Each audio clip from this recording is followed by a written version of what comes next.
o sí solo era de tiempo, pero gracias a Dios ya está. Entonces ahora sí. Ujú.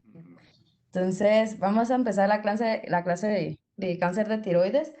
Solo que pues yo sé que ustedes están como más acostumbrados a ver todos los esquemas de quimioterapia y eso, y el cáncer de tiroides tiene un abordaje un poquito diferente, al menos es el único que yo manejo. Entonces, este es un poquito la intervención más con yodo y cirugía. Entonces, es como el tratamiento de última línea, llegar a quimioterapia. Y por lo cual, como que quise hacer un resumencito de cómo abordar al paciente desde el diagnóstico y cómo se va llevando. Entonces, es muy, muy, muy amplio. Hay muchos tipos de cáncer de tiroides. Entonces, el más frecuente es el carcinoma papilar de tiroides. Por eso es en el que me voy a enfocar, porque es más del 85% de los casos. Entonces, pues entre las generalidades, vamos a empezar hablando un poquito de la tiroides. Es un órgano endocrino en par con forma de mariposa. Pesa entre 20 a 30 gramos. El lóbulo derecho es un poquito más grande que el izquierdo en la mayoría de ocasiones, y este mide entre 5 y 2, por 2 centímetros. La tiroides inicia a funcionar entre la semana gestacional 11 a 12, y antes de esto el feto depende de la función tiroidea materna. Tiene la habilidad para incorporar yodo, así como para formar y secretar hormonas tiroideas, y la tiroides se ubica en el cuello anterior, a nivel de C5 a T1 más o menos. Tiene una irrigación muy abundante, y esto es importante a la hora de la cirugía porque pueden sangrar mucho los pacientes. Dentro de esto, el drenaje venoso y la irrigación es a través de tres vasos importantes, tanto arteria como vena tiroidea superior, inferior y media. Pero el drenaje linfático es muy importante por la diseminación metastásica que puede haber. Y entre los nervios que pasan cerca, es importante que esté recurrente izquierdo y derecho, y que son ramas del vago y el laringo superior, que si hay lesión de estos puede provocar una aducción del músculo cricotiroideo y lesión de la cuerda vocal. Entonces es poco frecuente, pero los pacientes sí pueden tener una complicación como parálisis de las cuerdas vocales bilaterales y necesitar traqueostomía luego de una cirugía. La unidad funcional de la tiroides es el folículo, que pues como vemos acá es coloide, y está recubierto por células, que esos son los tirocitos. Tienen la membrana basal y el vértice viendo hacia el coloide. Dentro del coloide se contiene la tiroglobulina que se produce en el tirocito, y en medio de los tirocitos, entre una célula y otra, se encuentran las células C, que estas son células neuroendocrinas que producen procalcitonina y otras hormonas peptídicas. Es importante describir un poquito el tirocito o la célula folicular, ya que estos tienen un núcleo oval que es redondo con un nucleolo excéntrico, y tienen citoplasma eosinófilo, pero en algunas ocasiones puede tener un citoplasma muy granular, muy eosinófilo, y estas se conocen como células de Hodgkin o células oncocíticas. Entonces, para ver la evaluación del paciente, es importante que desde la inspección nosotros veamos si hay una presencia de masa, desviaciones que haya asimetría o desviación de la tráquea, que nos sugiera la presencia de alguna masa. Siempre se evalúa de frente y de perfil al paciente en una posición normal y relajada. Se le pide que extienda ligeramente el cuello, y por último se le pide que degluta para que tratemos de evaluar si sube y baja la tiroides, y si esto nos permite ver alguna irregularidad. Luego, para la palpación, pues hay dos técnicas. Esta es la técnica de Kerbein, donde uno se posiciona con el paciente sentado, uno se posiciona en la parte de atrás. Se le pide que el cuello esté ligeramente flexionado, que se posicionan los pulgares en la parte posterior del cuello, y con los cuatro dedos se va a evaluar los lóbulos. Lo primero es que el índice y el medio traten de palpar el cartílago cricotiroideo. Luego se va bajando y se llega al istmo hasta que se siente el istmo debe ser una consistencia blanda. Se pide que el paciente degluta para que suba y baje, y desde ahí empezamos a evaluar si hay nódulos o cualquier anormalidad de consistencia de la tiroides. Luego se desplazan de primero hacia un lado y luego al otro para evaluar los lóbulos tiroideos. Siempre se le pide al paciente que degluta, y esto nos va a permitir evaluar más o menos el tamaño, la consistencia y la presencia de nódulos. Y la otra técnica es la técnica de Krill, que es desde la parte de adelante del paciente, con el dedo pulgar se va a ir evaluando el óvulo del lado opuesto, entonces primero el derecho y el izquierdo, pero siempre con la mano contralateral. También es importante evaluar todas las regiones del cuello en busca de adenopatías, ya que si encontramos una nodulación o alguna masa y luego encontramos adenopatías, hay mayor riesgo de malignidad. Cuando ya detectamos un nódulo tiroideo, pues estos van a ser el crecimiento focal de tejido tiroideo y lo que debemos de evaluar es la posibilidad de que esto sea una neoplasia maligna o la alteración de la función glandular. Se dice que del 8 al 9% de la población puede tener un nódulo y es más en las mujeres en una proporción de 4 a 1. Uno de cada 10 puede presentar malignidad y los factores que se han asociado a malignidad es la historia de radiación en la familia, en la infancia, perdón, y la historia familiar de neoplasia endocrina, que sea mayor de 14 años y a mayor edad, mayor factor de riesgo. Arriba de los 70 años es más el factor de riesgo, que sean de sexo masculino, el crecimiento rápido o la consistencia dura del nódulo, la presencia de adenopatías y cuando encontramos alguna masa, si esta es fija, si hay disfonía, si hay disfagia o disnea, está más ligado a que sea anaplásico de crecimiento rápido y tienen peor pronóstico.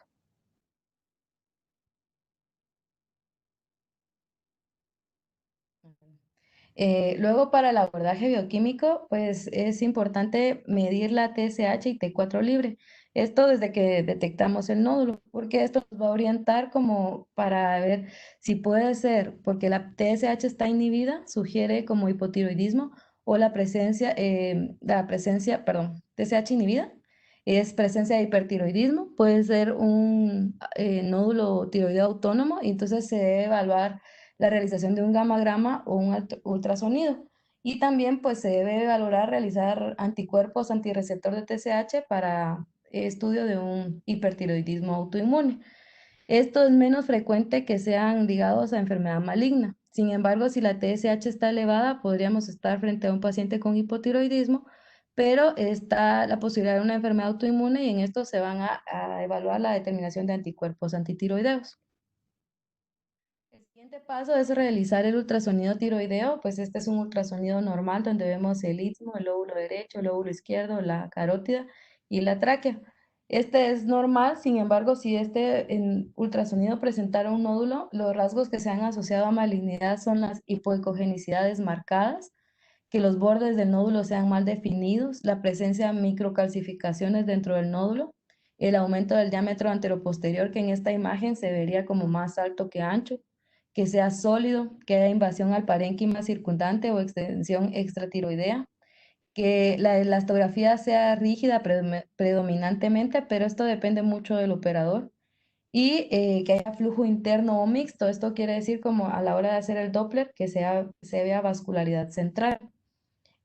Hasta el 85% de los cánceres van a ser papilares y estas son las características del cáncer papilar, entonces por eso es lo más frecuente.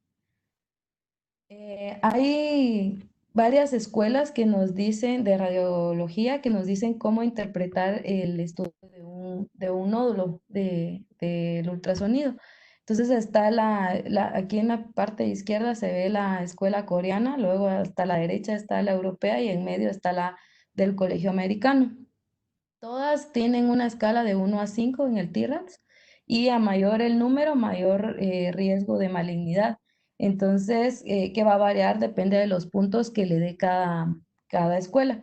Yo estoy un poquito más familiarizada con la escuela americana y en todas las escuelas se les da como mayor importancia a los nódulos que son arriba de 1 centímetro. Entonces, vamos a ver un poquito cómo es la clasificación. La Escuela Americana de Radiología clasifica el TIRADS dependiendo de la composición, la ecogenicidad, la forma, los márgenes y los focos ecogénicos que tenga dentro del nódulo. En la composición, si es quístico o espongiforme, le da 0 puntos. Si es mixto, ya sea quístico y sólido, es 1 punto. Y si es sólido, 2 puntos. En la ecogenicidad, el anecoico tiene 0 puntos, el hiper o isoecoico 1 punto El hiperecoico, 2 puntos, y muy hiperecoico, perdón, muy hipoecoico, 3 puntos. A mayor hipoecogenicidad, más puntos. En la forma, si es más ancho que alto, tiene 0 puntos, pero los más altos que anchos tienen 3 puntos. Los márgenes, si son suaves o bien definidos, son 0 puntos. Si son lobulados o irregulares, 2 puntos. Y si el margen se va más allá del margen tiroideo, de la extensión de la tiroides, eso le da 3 puntos porque ya se considera como invasión extratiroidea. En cuanto a los focos ecogénicos, pues si no tiene focos ecogénicos tiene 0 puntos. Las macrocalcificaciones, 1 punto. Si son solo alrededor de la nodulación, no en el centro, son 2 puntos. Y las microcalcificaciones son 3 puntos. Pues se suman los puntos de cada una de estas características y depende de eso, si tiene 0 puntos se considera un TRAX 1 que es benigno y no es necesario hacerle una biopsia por aspiración. En cambio, si tiene 2 puntos se clasifica como TRAX 2, este no se sospecha malignidad y no amerita biopsia tampoco. En el caso de tener 3 puntos es levemente sospechoso, entonces, solo se van a biopsiar los que sean mayores o iguales a 2,5 centímetros. Y los que sean entre 1,5 y 2,5 centímetros van a tener vigilancia clínica y se les puede repetir el ultrasonido dentro de 6 meses a un año del inicial. Entre 4 a 6 puntos se clasifica como TIRATS 4. Este va a ser moderadamente sospechoso y tiene indicación de realizarse biopsia a los que sean mayores de 1,5 centímetros y seguimiento clínico entre los que estén entre 1 y 1,5 centímetros. Y los que tienen 7 puntos o más se clasifican como un TIRATS 5, que son altamente sospechosos. Se van a biopsiar si son mayores a 1 centímetro, pero si son entre 0,5 y 1 centímetro, tienen que tener vigilancia clínica porque también puede haber microcarcinoma papilar, que son los menores a 1 centímetro. De acuerdo al resultado de la biopsia, el sistema de Bethesda para la citología tiroidea los va a clasificar de 1 a 6. A mayor puntuación, también mayor riesgo de malignidad. Entonces, el 1 es inadecuado, la muestra fue insuficiente y esto tiene un riesgo de malignidad de 1 a 4 y la indicación es que hay que repetir la biopsia. En el caso de ser un Bethesda 2, se consideran benignos, tienen un riesgo de malignidad de 0 a 3% y entonces solo se les da seguimiento clínico.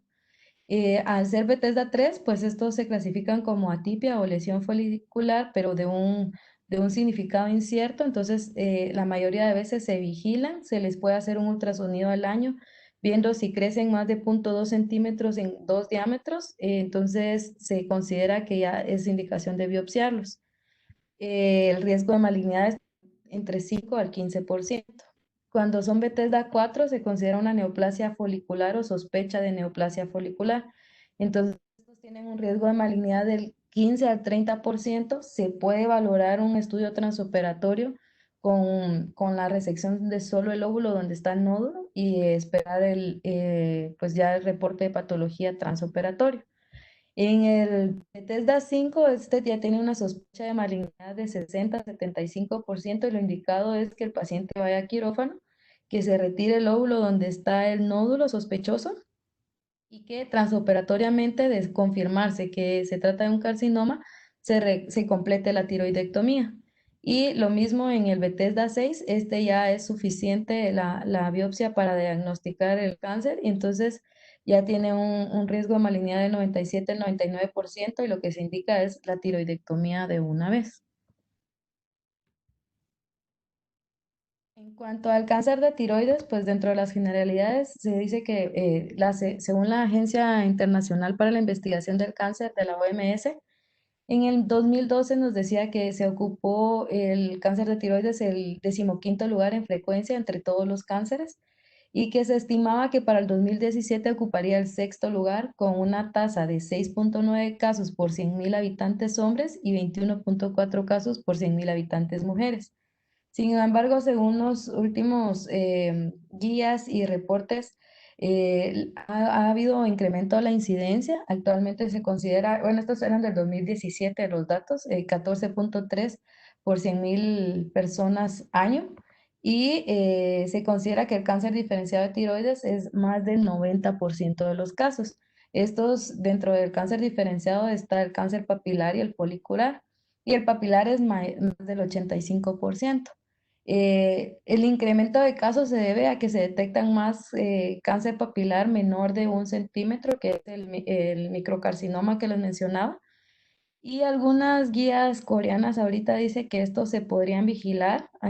La americana también dice de que no es necesario operar uno menor de 1 centímetro, que se puede vigilar, pero pues se puede valorar llevarlo a cirugía de una vez. Esto tanto en la guía de la ATA del 2015 como en la guía ESMO del manejo de cáncer de tiroides.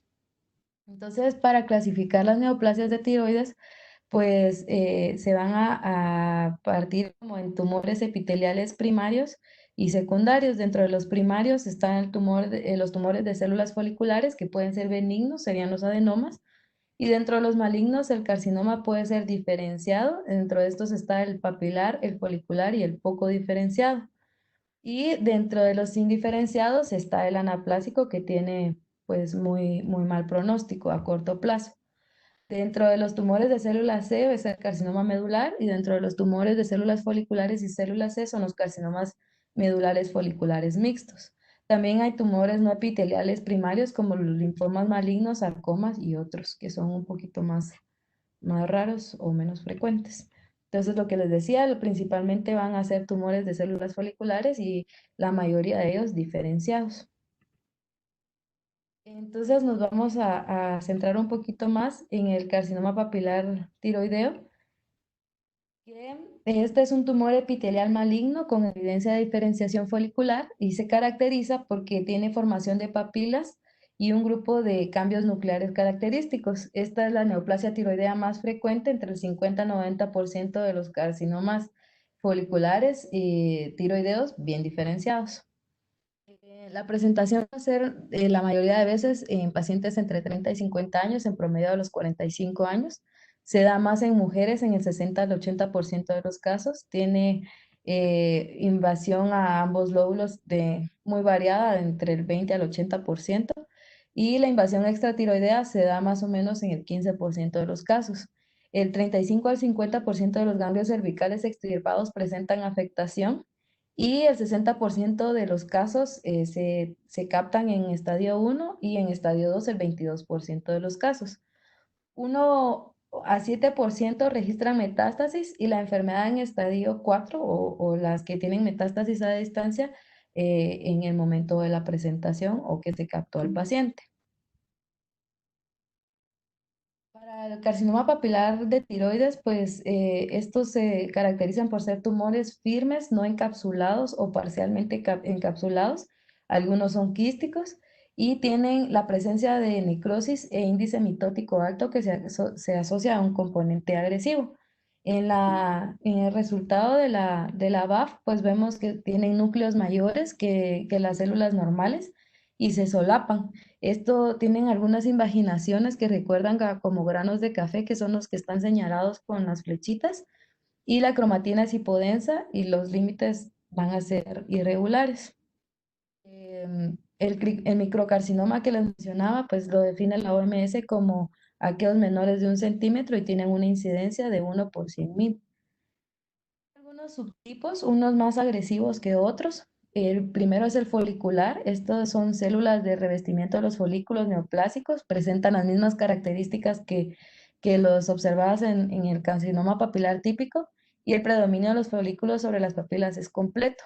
Estas tienen un pronóstico más favorable y pues son un poquito más fáciles de tratar. El esclerosante difuso tiene afección difusa de uno o ambos lóbulos tiroideos, tiene permeación linfática generalizada y fibrosis. Y estos tienen un pronóstico controvertido porque algunos reportan que les va mejor, otros no tanto, entonces no, todavía no hay mucho porque son eh, menos frecuentes. El subtipo de células altas es más agresivo, tiene papilas bien formadas, cubiertas de células 2 veces más altas que anchas. El de células cilíndricas se caracteriza porque es agresivo y tiene la presencia pronunciada de estratificación nuclear de células alargadas. Y el de Hobnail, o como que se simulan clavitos, pues este tiene un patrón micropapilar y es de muy mal pronóstico. El tratamiento del carcinoma papilar de tiroides pues va a ser esencialmente quirúrgica la primera parte. El objetivo es ir a retirar pues, la mayor cantidad de lesión y por eso se hace la tiroidectomía total. Los factores que influyen en el pronóstico del paciente va a ser el diagnóstico histológico, es decir, el subtipo de cáncer que presente, el tamaño y el alcance de la lesión, la presencia de metástasis y la edad del paciente. Además, influye mucho la experiencia del cirujano. Se recomienda que al menos sea un cirujano que realice más de 50 tiroidectomías al año. Esto porque pues va a tener más facilidad para reconocer la invasión a otras estructuras, tiene menos riesgo de complicaciones y pues a la hora de evaluar los ganglios tener la curiosidad de evaluar todas las regiones del cuello y que con esto pues quede menos tejido neoplásico. Se debe siempre realizar ecografía previo a la cirugía y cuando hay afección extensa pues se puede valorar la TAC de cuello y mediastino para evaluar la extensión de la enfermedad. Se indica la tiroidectomía, sin embargo, pues hablábamos que la tiroidectomía total permite erradicar la enfermedad bilateral y puede disminuir las tasas de recidivas, pero tiene mayor riesgo de morbilidad sin beneficio en la supervivencia del paciente de bajo riesgo. Entonces, en ello se podría valorar un abordaje un poquito menos agresivo como una lobectomía. La tiroidectomía casi total facilita la ablación del remanente posoperatorio. Esto quiere decir que una vez administrado el yodo radioactivo, pues se puede dar mejor seguimiento al paciente con mediciones de tiroglobulina y es más fácil detectar las recidivas.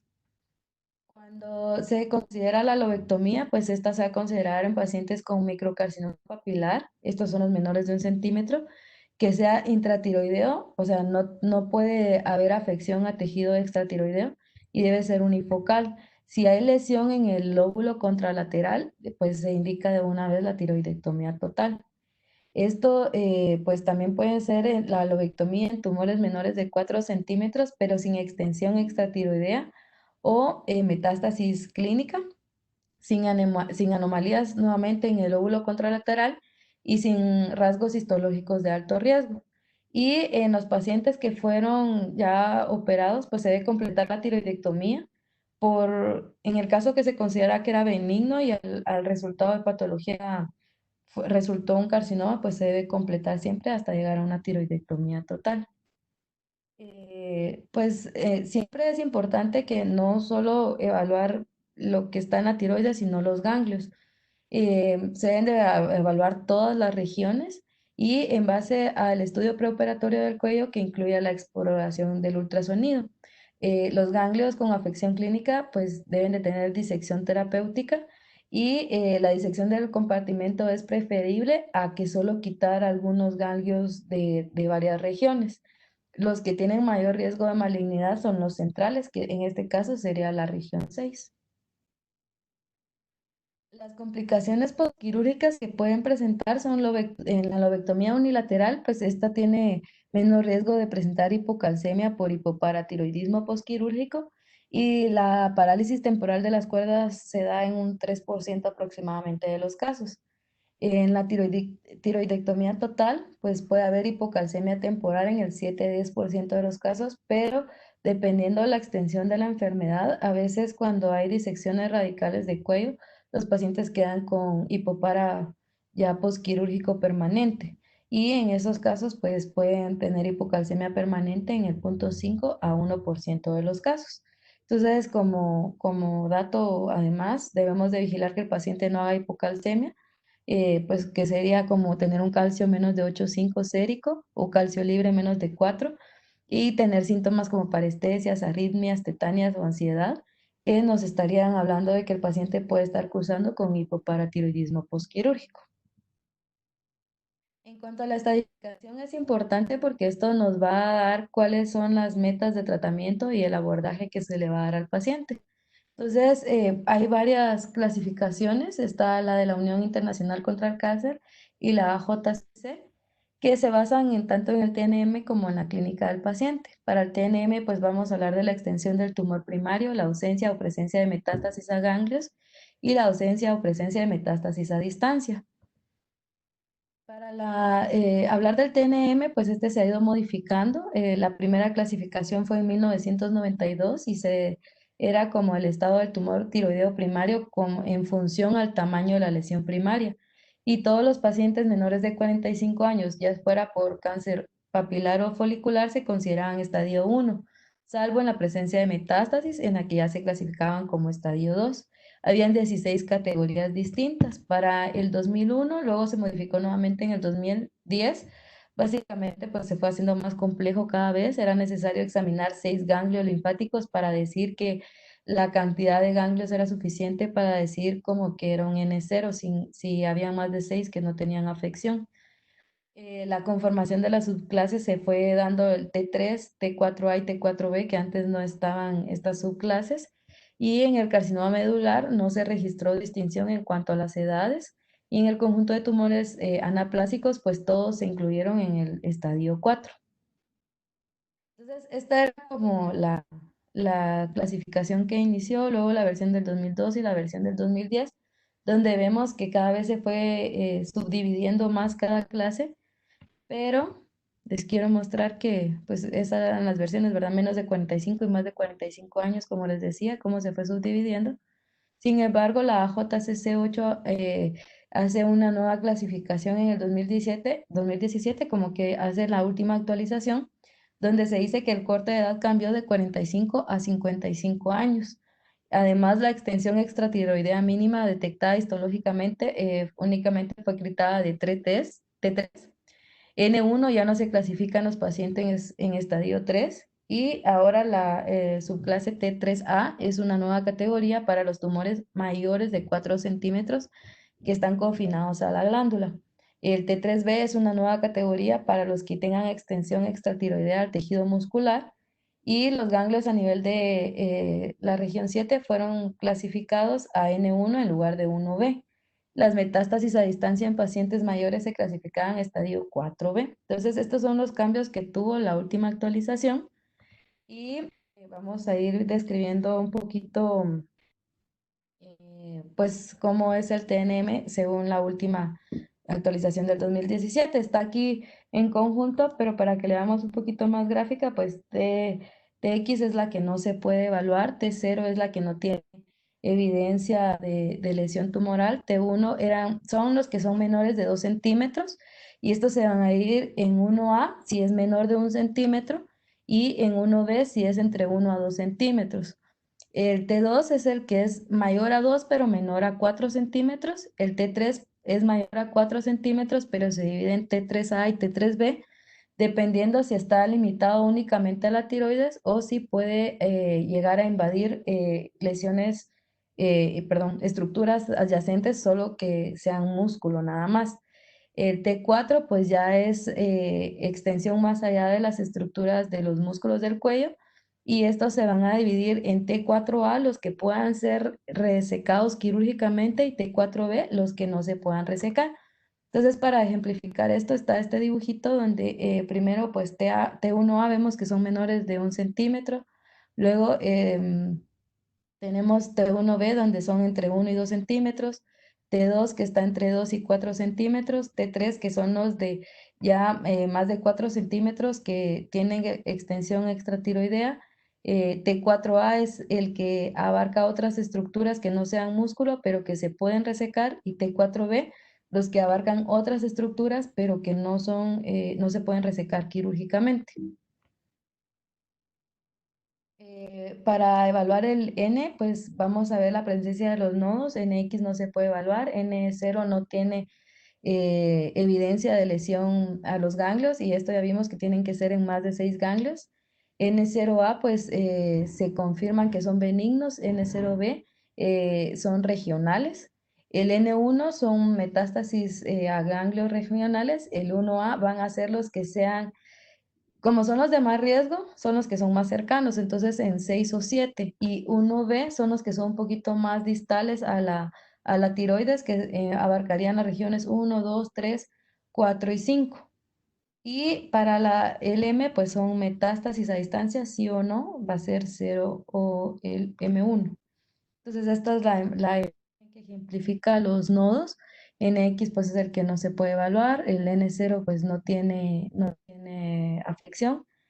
El N1A es el que está cerca de la tiroides, el N1B es el que está a distancia. Entonces, en el N1A entrarían los que están entre 6 y los que están en esta imagen serían 3 y 4 serían los que son 1B.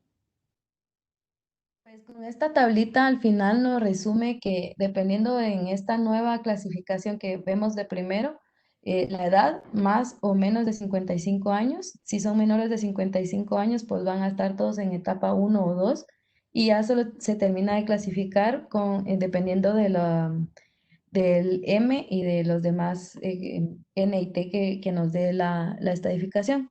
En cambio, en los de mayores de 55 años, pues ya vamos viendo, dependiendo del TNM, qué clasificación va a ir quedando el paciente. Y esto es importante porque, al menos en el carcinoma papilar de tiroides, dependiendo del estadio en que se encuentra el paciente, pues va a ser la expectativa de vida o de supervivencia a los 10 años. Entonces, en el menores de 55 años vemos que en etapa uno el 98 al 100% tienen eh, o sea, la esperanza de vida es del 98 al 100%. En cambio, en los de etapa 2 es del 85 al 95%. Y de los mayores de 55 años, pues en etapa uno el 98 al 100%. Sin embargo, cuando vemos 4B es menos del 50%. Esto es importante porque, como vemos en esta gráfica, la mayoría de pacientes con carcinoma papilar de tiroides tienen una evolución lenta y buen pronóstico, y la mayoría se captan en estadios iniciales, pues el abordaje es más temprano y les va mejor. Y solo los de etapa clínica 4 que se despegan totalmente de la gráfica. Es una gráfica viejita ya de un conjunto de pacientes grandes que solo los de etapa clínica 4 pues tenían peor pronóstico. El tratamiento luego de la cirugía, pues ya que la intención es remover la mayor cantidad de tejido tiroideo, tanto el tejido con neoplasia como el no tiroideo, para poder quedarnos con menos células tiroideas que se puedan estimular y tener menor riesgo de recidiva. Entonces, ya que se retiró todo el tejido que se podía quitar quirúrgicamente, damos tratamiento posoperatorio con yodo radioactivo. La idea es de que el tejido tiroideo que es capaz de concentrar yodo puede ser estimulado con la TSH y este es el que queremos nosotros destruir para evitar recidivas. Y ya que el tejido neoplásico capta menos que el normal, pues se deben de dar dosis de yodo radiactivo dependiendo de el riesgo que tenga. Las consideraciones que debemos de tomar es que esto destruye tanto los restos normales como los neoplásicos, pero nos funciona para tener una mejor vigilancia de los pacientes. Se aumenta la sensibilidad y la especificidad de la tiroglobulina de seguimiento, ya que si destruimos todas las células tiroideas, cuando la tiroglobulina empieza a subir, quiere decir de que están desarrollándose nuevas células que probablemente sean malignas.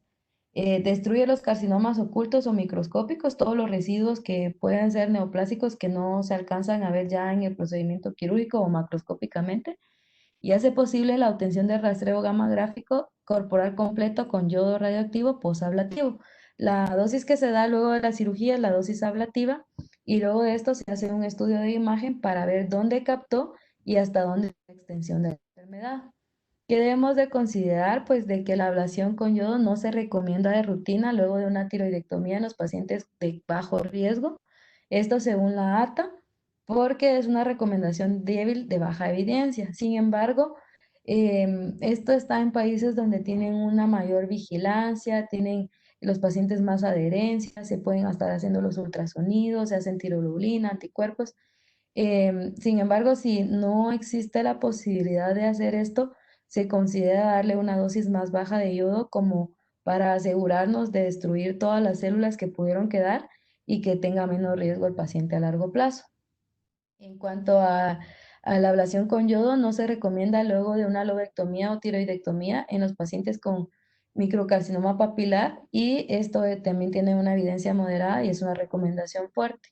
En cuanto a la adyuvancia con yodo radioactivo, se puede considerar en pacientes de riesgo intermedio, y esto pues es de baja evidencia, pero con una recomendación débil, Sin embargo, es muy frecuente que vemos pacientes con riesgo intermedio por lo mismo de que muchos pacientes se pierden. Es muy frecuente que les damos la dosis de yodo ablativa.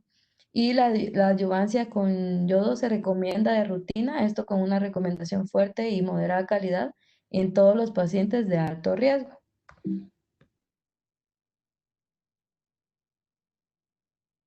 Entonces, para evaluar el riesgo, pues se toma en cuenta el TNM, pero vamos a ver un poquito más adelante, ya la estadificación final se va a hacer luego de la dosis ablativa,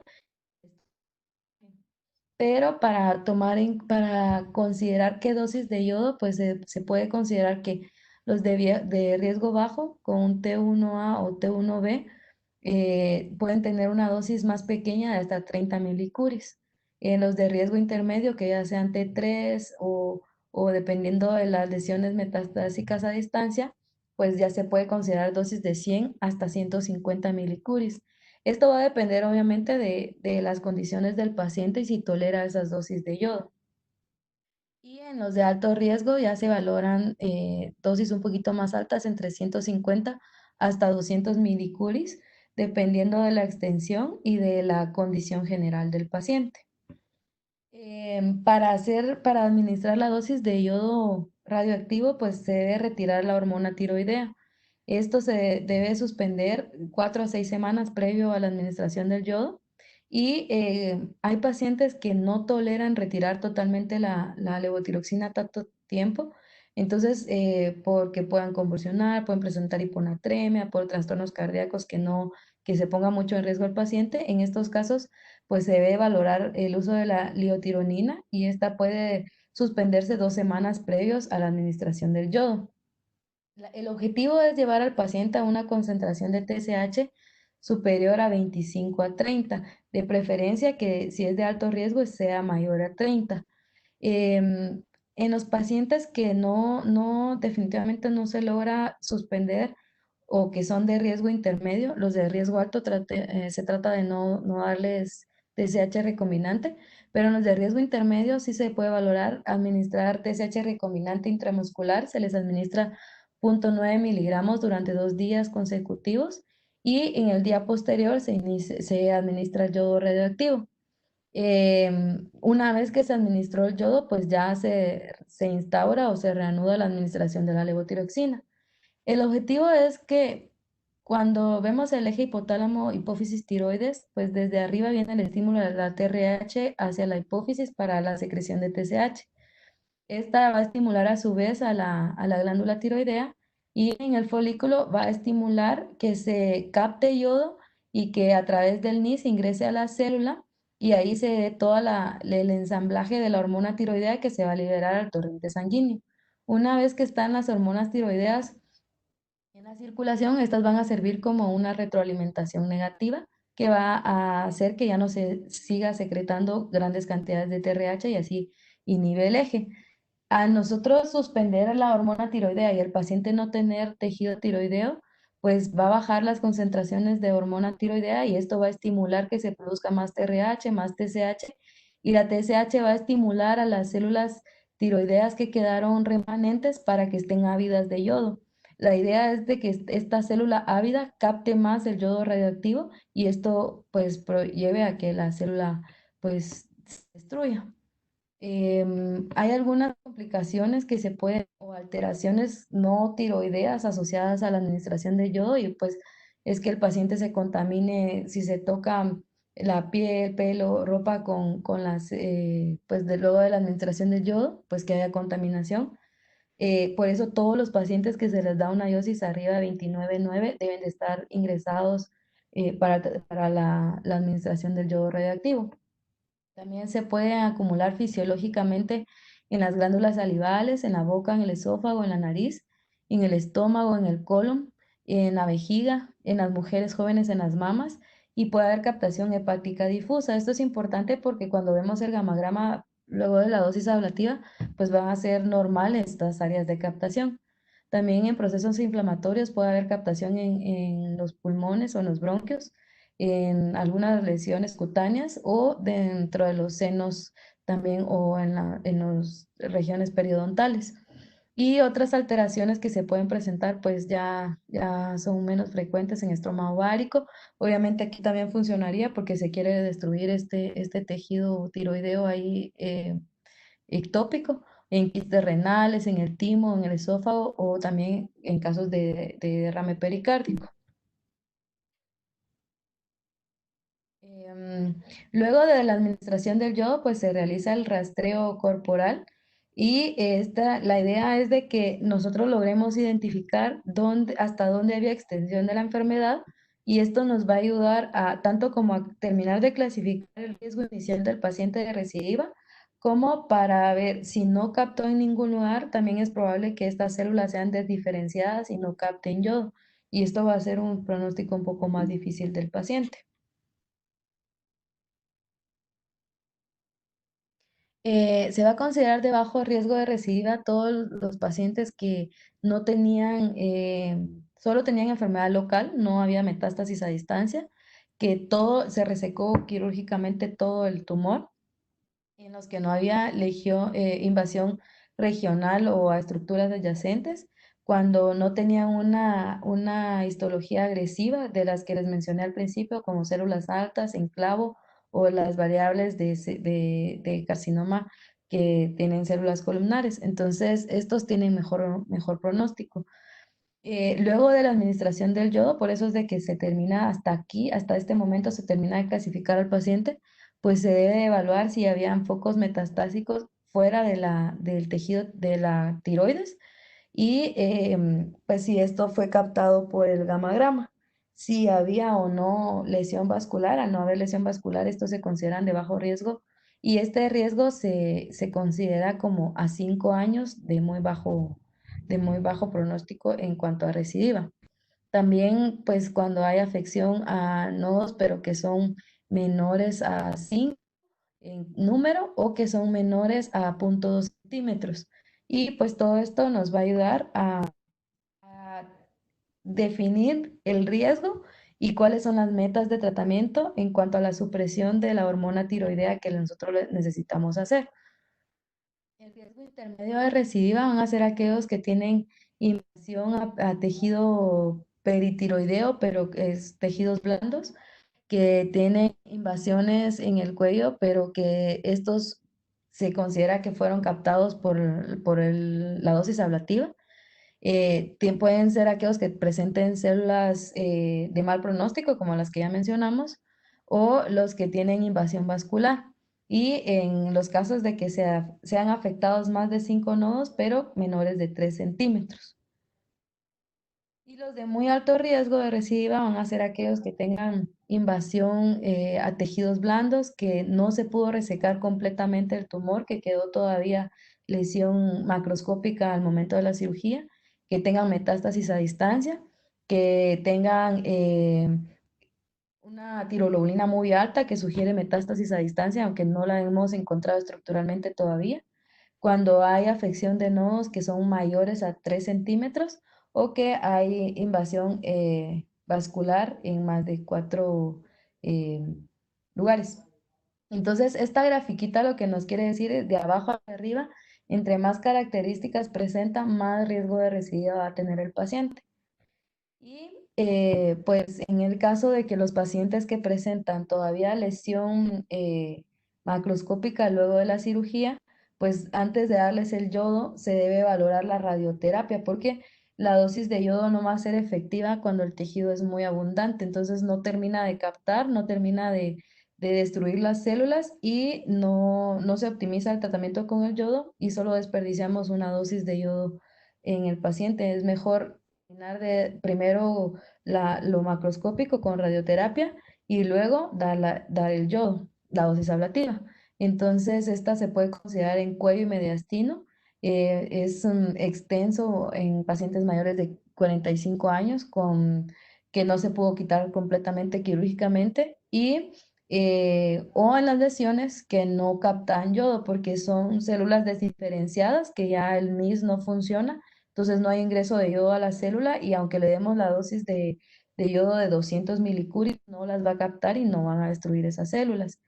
Se puede valorar dosis de 50 grays en 25 fracciones a lo largo de 5 semanas con refuerzo de 5 a 10 grays sobre cualquier foco residual. Obviamente esta decisión se toma en conjunto con los de medicina nuclear. Siempre el abordaje debe ser multidisciplinario, tanto la parte quirúrgica, la parte que dirige el tratamiento en este caso, pues nosotros como endocrinólogos o en el caso de ustedes como oncología médica y medicina nuclear, todos en conjunto con el paciente, siempre tomar las decisiones y con, pues obviamente con la aprobación del paciente. El tratamiento con levotiroxina, pues lo que nos va a ayudar es por la TSH. Eso quiere decir que si nosotros sobresustituimos al paciente, va a tener concentraciones de TSH más bajitas porque vamos a estar inhibiendo el eje hipotálamo hipófisis tiroides y con esto vamos a disminuir el estímulo de las células tiroideas para que no haya más producción. Entonces, esto va a mejorar la tasa de recidiva, disminuyendo las recidivas y mejorando la supervivencia de los pacientes. Se inicia una dosis de levotiroxina de 1,6 a 2 microgramos kilo de peso y pues hay que hacer controles de perfiles tiroideos para ver si está en metas de TSH. Dependiendo del riesgo del paciente, el riesgo inicial que mencionábamos antes, luego de que ya tenemos el gamagrama después de la dosis ablativa, pues ya que clasificamos en riesgo bajo, intermedio o alto, ya con esto se va a valorar la meta de TSH. En los de riesgo bajo, pues se puede permitir una TSH un poquito más alta que permita menores dosis de levotiroxina. La meta va a ser de 0,5 a 2 miliunidades por litro. En los de riesgo intermedio, pues la meta va a ser una TSH de 0,1 a 0,5 y en los de riesgo alto, la meta es una TSH menos de 0,1. Como ven, es una TSH bastante suprimida, pero siempre y cuando el paciente no tenga una afección cardíaca o alguna otra afección que contraindique el estar tan suprimido y que no lo ponga en riesgo de arritmias u otras complicaciones. Entonces, en el caso de tener una arritmia o riesgos de presentar arritmias, pues pesa más eso, aunque se tengan que manejar metas más altas. La meta se va a valorar cada 5 años. Digamos, si el paciente al inicio presentó un riesgo alto y se trató ya por 5 años con metas de TSH abajo de 0,1. A los 5 años el paciente sigue con buena respuesta, no sin presentar algo que nos haga pensar en recidiva, entonces se puede revalorar no el riesgo inicial porque no va a cambiar, pero sí la meta puede variar y llegarse a una meta de riesgo intermedio de 0,1 a 0,5. En el caso de riesgo intermedio puede llegarse a valorar una de riesgo bajo, pero no nunca un paciente que inició con riesgo alto tener metas de riesgo bajo. Lo más que va a ascender es una escala que sería a 0,1 a 0,5 eh, para toda la vida, si se mantuviera sin recidivas. Durante el seguimiento, pues la mayor parte de recidivas aparecen en los primeros años. Por eso es de que si vemos que 5 años el paciente está bien, lo más probable es que le vaya a ir bien durante el resto del tiempo. Se debe siempre examinar clínicamente al paciente, estar evaluando tanto la presencia de nódulos, de lesiones, de masas en el cuello, siempre explorar el cuello, palpar todas las áreas de una forma sistemática para que no olvidemos ninguna región. Se pueden realizar ecografía en caso de que se detecten en ganglios pequeños que nos quede la duda si son inflamatorios, pues se debe hablar una ecografía y pues en búsqueda de ganglios malignos. Estos son más probables en las regiones 3, 4 y 7 y cuando vemos la ecografía, aquellos ganglios que tienen ausencia de hilio son los que nos van a llamar la atención que pueden ser pues probablemente malignos. También los que sean mayores de 5 milímetros, que tengan hiperecogenicidad o que tengan puntuaciones hiperecoicas, contenido quístico o hipervascularización periférica. Si se recuerdan, cuando veíamos los nódulos, queríamos que estuvieran con la vascularización periférica porque los centrales eran los malignos. En los nódulos es al revés. La vascularidad periférica es la que nos da dato de malignidad. La mayor parte de recidivas aparecen en los primeros años, ya lo que les mencionaba, y la estrategia de seguimiento pues va a ser ir evaluando la respuesta que el paciente tiene. Se considera una respuesta excelente a aquellos que no tienen anomalías clínicas, biológicas o de imagen. Para decir que biológicamente el paciente se considera en respuesta excelente, tiene que tener una tiroglobulina indetectable, depende del valor del laboratorio. En mi caso es menos de 0,2, pero hay que valorar el rango que detecta el laboratorio. Debe ser menor a lo que ellos detectan. Debe tener anticuerpos que no estén positivos, eso también va a depender del ensayo que se utilice, que no se palpen estructuras sospechosas y que no tengamos lesiones en algún estudio de imagen que se realice el paciente por X motivo, sugestivas de malignidad. Si nosotros tenemos un paciente con tiroglobulina elevada, pero sin otra evidencia de enfermedad, se considera como una respuesta bioquímica incompleta y está indicado ir a buscar si una lesión estructural y realizando un estudio de imagen. En el caso de que tengamos algún estudio de imagen que nos evidencie una imagen sugestiva de malignidad, esto ya se considera una respuesta estructural incompleta y pues es ya mandatorio completar otros estudios como un rastreo con 5 milicuries de yodo para ver si hay tejido tiroideo o un PET para valorar la presencia de lesiones neoplásicas o de recidiva y se considera una respuesta indeterminada en los casos de que la tiroglobulina esté baja pero detectable, es decir, no es indetectable pero no tan alta como arriba de 1 para considerarla positiva. En los casos de que la presencia de los anticuerpos sean altos o positivos, porque si los anticuerpos están altos, aunque la tiroglobulina esté negativa o indetectable, pues no sabemos si es confiable o no, entonces hay que hacer estudios de imagen.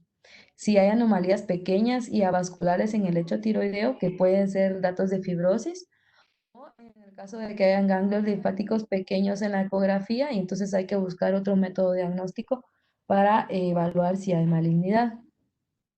Este como algoritmo lo que nos dice es como ir siguiendo el manejo del seguimiento del paciente. Entonces, lo que mencionábamos luego de la tiroidectomía, se da el yodo en la dosis ablativa posoperatorio y se realiza la gamografía del cuerpo entero.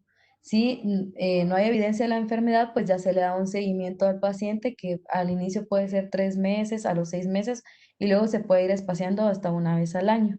En estos seguimientos se va siempre a evaluar la función tiroidea, viendo la T4 libre para ver que no estemos sobresustituyendo al paciente y que esto tenga complicaciones clínicas. Se evalúa la TSH para ver que estemos en meta de supresión dependiendo del riesgo de recidiva inicial del paciente. Se evalúa la tiroglobulina para ver si la tendencia, porque puede ser que esté negativa y a veces puede subir un poquito en rango indeterminado y luego bajar, entonces en esos casos solo se vigila.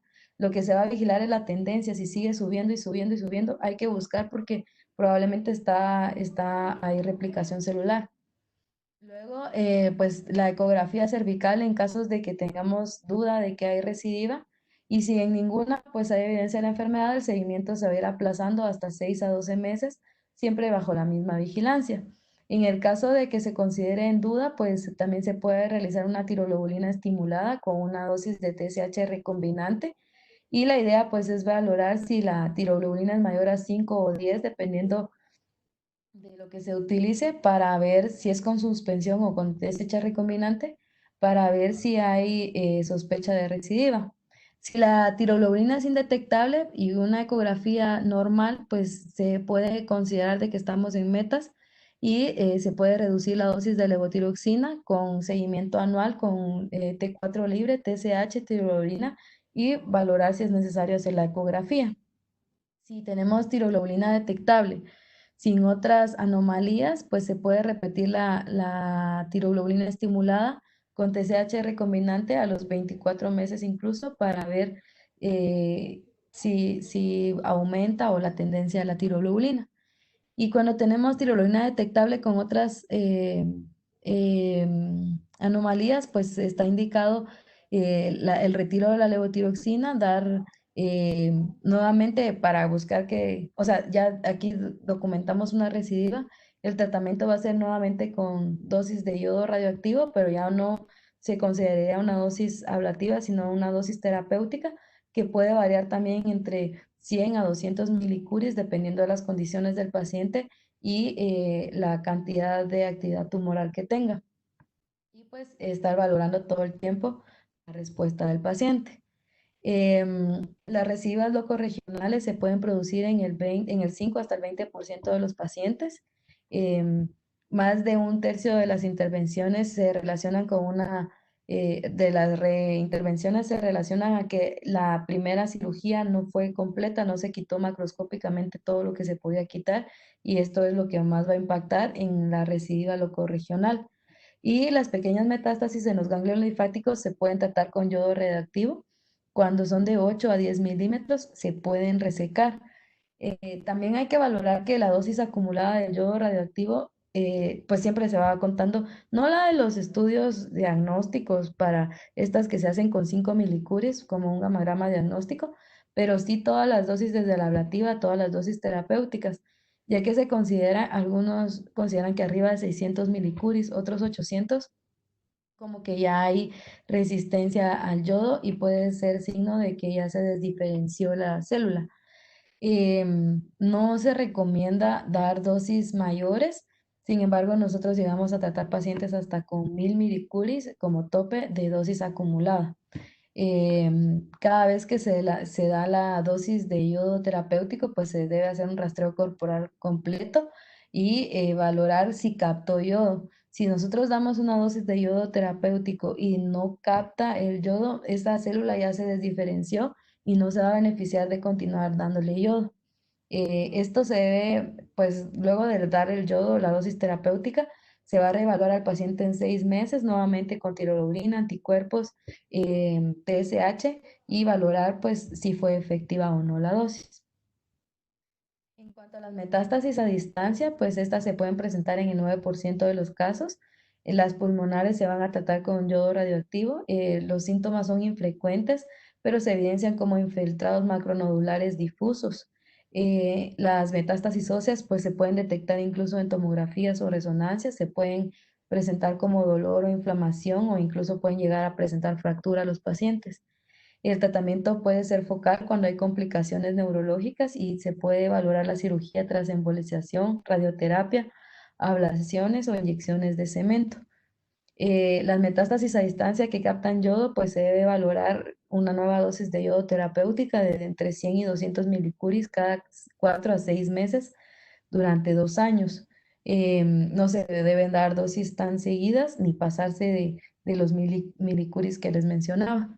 La dosis de levotiroxina, pues se debe, en los casos de metástasis a distancia, se debe tener una meta de TSH de menos de 0,1, entonces la dosis que sea necesaria para llevarlo a metas de menos de 0,1, sin que sobresustituyamos al paciente pasándonos del límite normal de T4 libre o que el paciente tenga datos de hipertiroidismo clínico. Lo que les mencionaba, yodo acumulado, la dosis que se recomienda es hasta 600 milicuris, pero se puede llegar hasta un poquitito más. Eh, 2 tercios de los pacientes pueden hacer resistencia al yodo y en estos pacientes, pues lo complicado es de que si ellos tienen una buena calidad de vida, el darles niveles de tirosinquinasa, que sería el siguiente paso, al menos en nuestra experiencia, deteriora mucho la calidad de vida de los pacientes. Y como este es un cáncer muy lento, bastante no afecta tanto la calidad de vida del paciente, entonces a veces impacta más el darle el inhibidor de tirosinquinasa en la calidad de vida que el paciente seguir ya únicamente en vigilancia clínica. Entonces muchas veces incluso los pacientes solicitan ya no continuar con los inhibidores y solo vigilancia clínica. A ellos se les hace seguimiento por imagen cada 4 o 6 meses, se les continúan las dosis de levotiroxina con metas de TSH abajo de 0,1 y pues realmente los inhibidores de tirosinquinasa no han demostrado que mejoren el pronóstico, únicamente disminuyen la tasa de progresión o la velocidad de progresión de la enfermedad. Entonces, pues al menos nosotros casi no los utilizamos.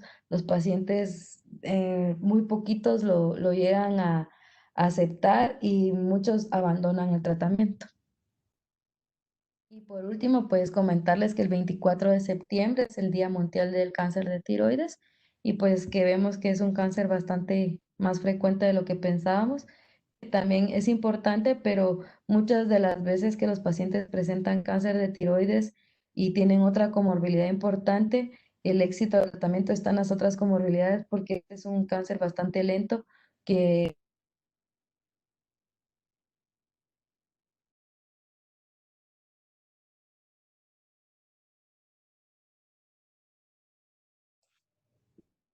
Perdimos, doctora.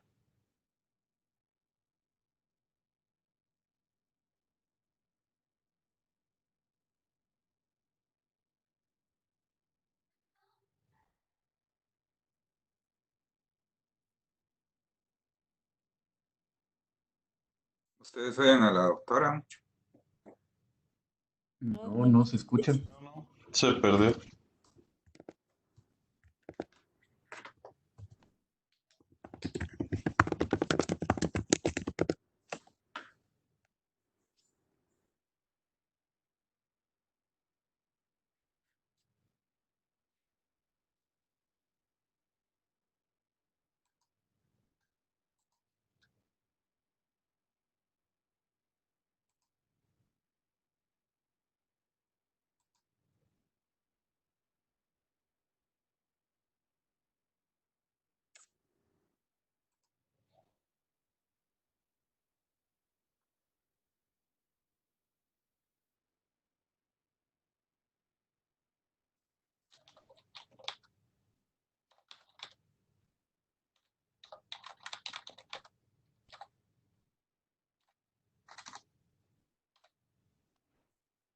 O sea, dale un cachito de tiempo.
Dijo que se iba a salir y volverse a meter. Me imagino que ahorita se está conectando otra vez.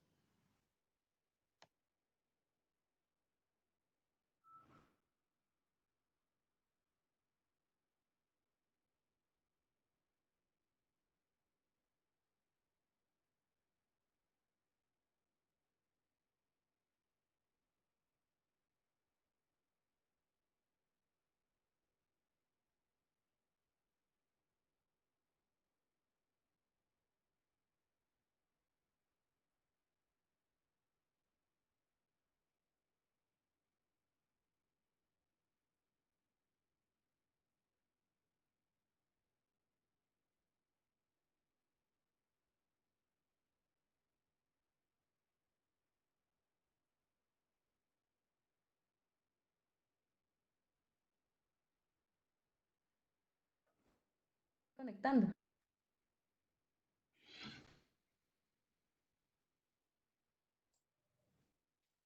Bienvenido otra vez, Ana. Es que ya no la oímos después del TNM. Hola. Nunca había usado esta aplicación y dije, no voy a hacer que Dios me dila ahí solita. Pero ya logré cerrar ahí.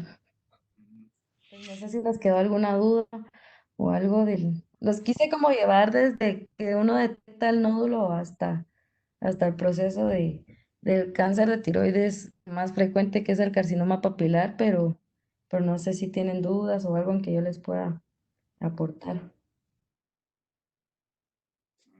No sé si ustedes, muchachos. Ana una pregunta. Sí, doctora. Cuando después de una tiroidectomía, ¿tenemos algún tiempo efectivo en el cual se tenga que dar el yodo ablativo? Por ejemplo, en oncología, las quimioterapias adyuvantes, ¿verdad? Sabemos que pues, no pueden, mejor si no pasan de las 6 semanas después de la cirugía, ¿verdad? Fíjese, Eh, ajá, no perdón, sé perdón. si pasa lo mismo con el yodo ablativo, si hay algún tiempo efectivo. Fíjese que como es muy lento, realmente estos pacientes, nos pasaba a veces que yo no había llegado al hospital o así, y no pasa nada en esperar incluso hasta 6 meses. Debe de tratar de darse lo antes posible, pero hay pacientes que están inestables o que tienen alguna otra condición, como cuando presentaron lesión de cuerdas vocales y tienen parálisis, llegaron a requerir traqueostomía. Se estabiliza de primero al paciente y se puede esperar hasta 6 meses para dar la dosis ablativa y no presentan complicaciones ni nada. Lo que sí nos pasaba es que a veces llegaban pacientes de otros institutos donde no se les había dado dosis de ablativa nunca y entonces requerían dosis más altas porque ya había progresado más la lesión residual. Pero no hay una urgencia así que tenga que ser durante el primer mes. No, sí se puede esperar. Ok, muchas gracias. Esa pregunta es importante porque, por ejemplo, aquí en el INCAN no se les da profiláctico al yodo reactivo, porque como los pacientes se lo tienen que pagar, muchas veces ni se ofrece, ¿verdad? Sino que se les da hasta el momento en que recurren. Sí, Con los, lo que nosotros sí vimos en esos casos, y les mencionaba porque las guías, tanto la europea como las americanas, dicen que los de riesgo bajo se pueden quedar sin el yodo, sin la dosis ablativa. Pero muchas veces los pacientes se pierden y ya no tienen el seguimiento y tiene que ser lo máximo cada año, tiroglobulina, anticuerpos, ver las metas de TSH. Entonces, si el paciente no va a tener una buena vigilancia, por lo mismo es mejor darle de una vez la dosis de en riesgo bajo, 30 milicuris, para que 29,9 se les da para que no se hospitalicen, pero la dosis son 30 y a hospitalizado 29,9 se puede ir a ambulatorio con la idea de que ese paciente como que tenga mejor pronóstico, no vaya a ser recidivo. Ahora los de riesgo intermedio, sí dicen ellos que uno valore, pero en países como el nuestro yo creo que sí es importante darles de una vez la dosis ablativa porque les va mucho mejor a los pacientes a largo plazo. Ahora los de riesgo alto sí todos tienen que tener dosis ablativa desde que se operan. sí, nosotros el protocolo, ahí en autonomía hubo un tiempo en que no hubo endocrinólogo. Entonces esos pacientes iban con nosotros. Y, y pues la forma de actuar era que el paciente se operaba, no le daban levotiroxina, llegaba con nosotros y más o menos a las 4 semanas ya le estábamos dando el yodo radioactivo. De ahí surgían varias preguntas porque con los de radioterapia aquí, hasta la última vez que platicamos, me acuerdo que eran 50 milicuris los que les daban eh, como, no son milicuris, ¿verdad? No, que Sí, 50, ¿sí? pero para yodo, si es de riesgo intermedio, la dosis es de 100 y se les puede valorar un poquito más dependiendo si el paciente, cómo esté su estado general y la extensión de la enfermedad, hasta 150 y en los de riesgo alto se puede llegar hasta 200 milicuries. Ujú. En cuanto al tiempo que les daban entre una dosis y otra, pues nosotros dejábamos más o menos un año para darles otra dosis. A los 6 meses se debe valorar después de la dosis del yodo, de cada dosis terapéutica, se vuelve a valorar a los 6 meses para ver la respuesta. Si el paciente persiste con lesión estructural o evidencia bioquímica que se asocia a una lesión estructural, se le puede dar, pero no más cerca de 6 meses.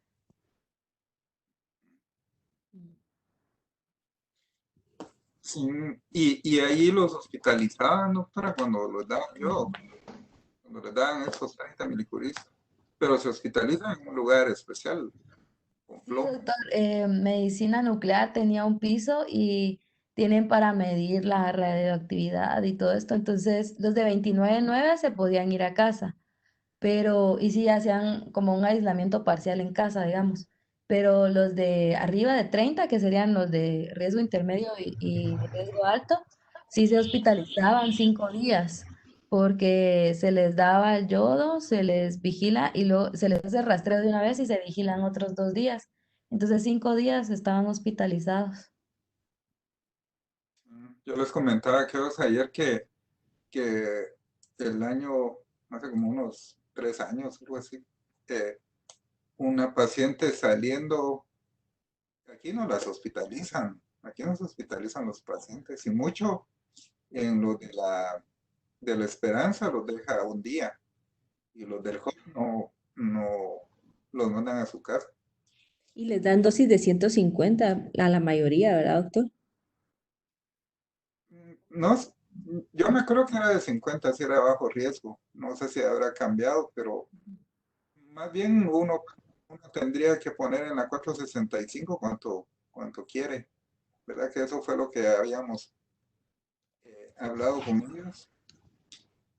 Pues le contaba que ese paciente le habían puesto 150 exactamente y el paciente se desmayó ya saliendo y lo mandaron al hospital a la emergencia. Santo Dios.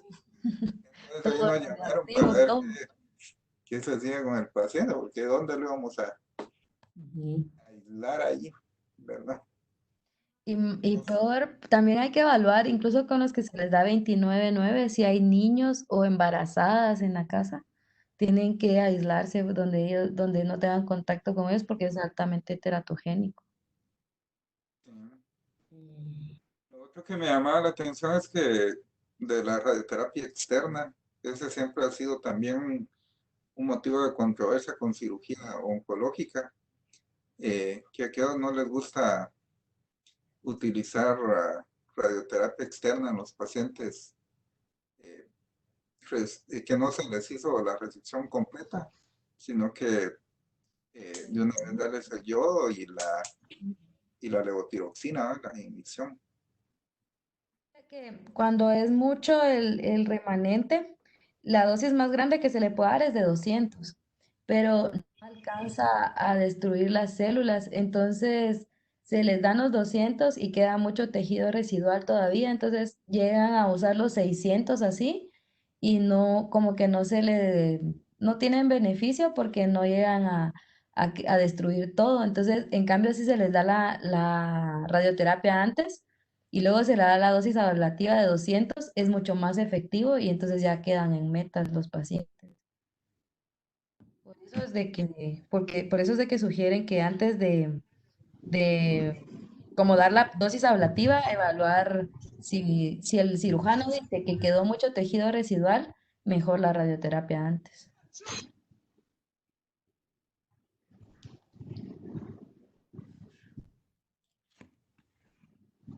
Lo otro es, Ponele, ajá, dale, en los Marco. pacientes que, en los pacientes que hay que tener el límite, o sea, que hay que mantener el reemplazo con TSH para mantener la TSH suprimida.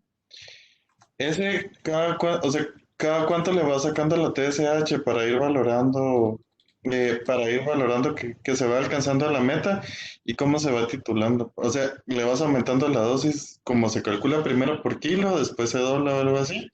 Y la otra era, cuando se considera que un paciente es refractario a yodo, no es que haya resistencia al yodo, ¿verdad? Sino que solo lo que quiere decir es de que ya acumuló la dosis total de yodo radioactivo, ¿verdad? Y entonces ya se considera que es refractario, porque o hay algún criterio en el que, por ejemplo, si le des yodo y no le haga nada, pues si, por ejemplo, en la valoración sigue, la conducta sería seguir con el yodo, ¿verdad? Hasta que acumule la dosis completa. La primera de la dosis se titula, luego que se opera al paciente, se le titula por peso. Y como Ujú. el paciente que le estás iniciando la sustitución, cada 6 semanas se le vuelve a sacar un control de perfil tiroideo hasta que lo lleves a la meta que necesitas con ese paciente. Ya que lo llevaste a la meta y lo tenés controlado, Solo se le va a vigilar cada 6 meses en su cita de control de oncología, digamos, o en el control del cáncer de tiroides con el endocrinólogo. Pero si el paciente llega a pasar 5 años y está, digamos, era de riesgo intermedio, entonces a los 5 años tú puedes valorarle, llevar a metas de riesgo bajo, aunque el riesgo no cambie, pero sí le puedes cambiar la meta. Pero ya con vigilancia cada 6 meses, nada más. No, al principio solo es cuando se le está titulando la dosis, que es cada 6 semanas. Ahora, de la segunda pregunta, sí se dice refractario a yodo cuando llegan a los 600. Nosotros vimos hasta 1000 en muchos pacientes que teníamos hasta 1000, mientras en el gamagrama, después de que se le hace el gamagrama diagnóstico, o sea, uno tiene la respuesta bioquímica incompleta. Tienes una respuesta estructural por un ultrasonido. Si uno quiere valorar si el paciente todavía capta yodo, se le puede dar una dosis de 5 milicuris con un gamagrama. Y si la lesión capta yodo, quiere decir que todavía el NIS funciona y entonces que sí va a captar el yodo radioactivo. Pero hay pacientes que con 200 o 400 milicuris uno les hace el gamagrama diagnóstico y ya no capta yodo.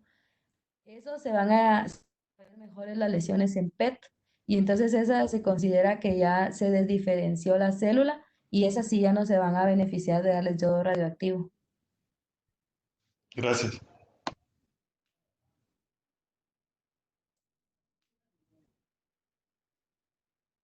¿Escuchan? Sí. Solo con una preguntita. En los pacientes que supongamos que debutan con enfermedad metastásica y, y captan yodo en un principio, pero luego de la administración, bueno, en ese caso sería de alto riesgo, eh, y que supongamos antes del año o antes de los 6 meses, tiene una progresión. En este caso, sí ya se considera como refractario al yodo. No, fíjate que si nosotros captamos a un paciente en etapa clínica 4, ese paciente tiene alto riesgo de recidiva. Se trata de operar todo lo que se pueda remover quirúrgicamente. En caso de que no se pueda quitar todo, va a radioterapia. Se le dan los primeros 200 milicuris y siempre se deben de esperar 6 meses para evaluar la respuesta. A los 6 meses, si ves que continúa con mucha actividad, le volvés a dar 200 milicuris mientras el rastreo de salida de la dosis del yodo te siga captando. Se considera que todavía tiene beneficio darle la dosis y se le puede llegar a topar la dosis de yodo hasta que, o sea, mientras siga captando y todavía hay evidencia de enfermedad, se le puede dar cada 6 meses 200 milicuris y el paciente lo tolera hasta llegar a la Y por, e- dosis. y por ejemplo, si la progresión, bueno, era localmente, pero tenía una metástasis pulmonar, pero en el rastreo a los 6 meses tiene una metástasis ósea que capta yodo, de igual manera se administra hasta que se llegue a la dosis tope. Se le da otra vez, sí. Mientras haya evidencia, por eso te digo, si el rastreo capta, quiere decir que esas células todavía tienen el NIS activo y o sea, sí está diferenciada la célula y al darle yodo, puede ser que porque la cantidad todavía era muy grande, no fue efectiva la dosis. Entonces se le puede dar una segunda dosis, siempre y cuando el paciente lo tolere, porque hay pacientes que no toleran dosis tan altas de yodo, entonces hay que espaciarlas. Pero si hay evidencia de captación de yodo, y todavía hay actividad tumoral sin haber topado nosotros hasta 1000 milicuris, entonces se le puede dar cada 6 meses una nueva dosis de yodo. Ok, gracias.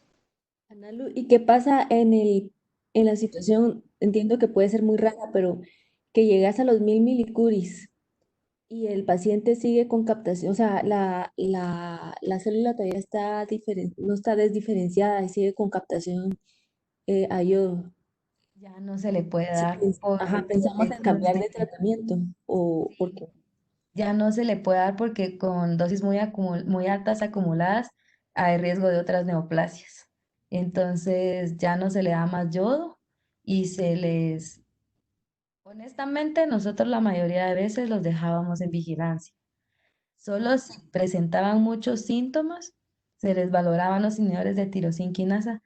Yo sé que ustedes tienen mucha experiencia, por eso me da un poquito ahí de platicar con ustedes con eso, porque ustedes tienen mucha experiencia con los inhibidores de tirosina quinasa, pero al menos los pacientes que nosotros tuvimos en la experiencia, casi ninguno los toleran porque los síntomas del cáncer de tiroides son muy inespecíficos, casi no tienen síntomas los pacientes, a menos que tengan muchas metástasis pulmonares, los pacientes no presentan síntomas, entonces, en su mayoría.